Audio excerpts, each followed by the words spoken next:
Right now, more than ever, graphic design is all around us. Words and pictures, the building blocks of graphic design, are quite literally everywhere. They're the elements that make up our interface to both the digital world and the printed world.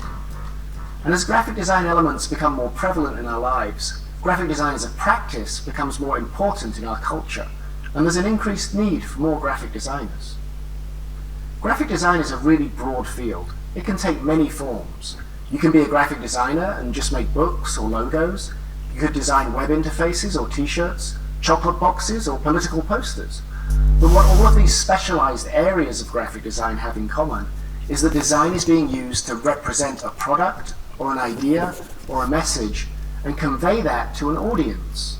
Design is a way of communicating something to someone else through visual means. There are many different types of graphic designer. Some are very technical, some very formal. Some have a practice derived by research or concept, and some are driven purely by style or aesthetics. Others by the desire to experiment, but they all deal with controlled communication through text and image. Sometimes designers just use image, illustration, and sometimes they just use text, typography. But mostly designers use a combination of the two, tied together by the use of color and composition. In this course, I'd like to try and reduce this vast and varied practice down to some fundamental skills.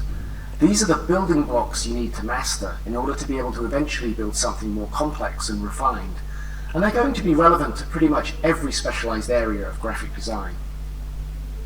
We're going to break graphic design down into its basic components: image, type, shape, and color, and then we'll look at composition, where we put all the elements together into a composed piece of graphic design.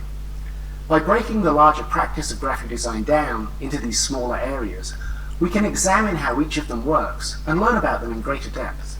I don't just want you to watch a video of someone talking about design, I want you to make design, to get your hands dirty, to get excited about making. So this fundamentals course is going to be a practical one. I'm going to show you visual examples of the things I'm talking about, and I'm going to have you make some of those same things. After all, if you want to be a designer, you have to be a visual person. You have to be a maker, either a maker of meaning or a maker of form, or preferably both. By the end of this course, you will have tasted the core aspects that make up the practice of graphic design.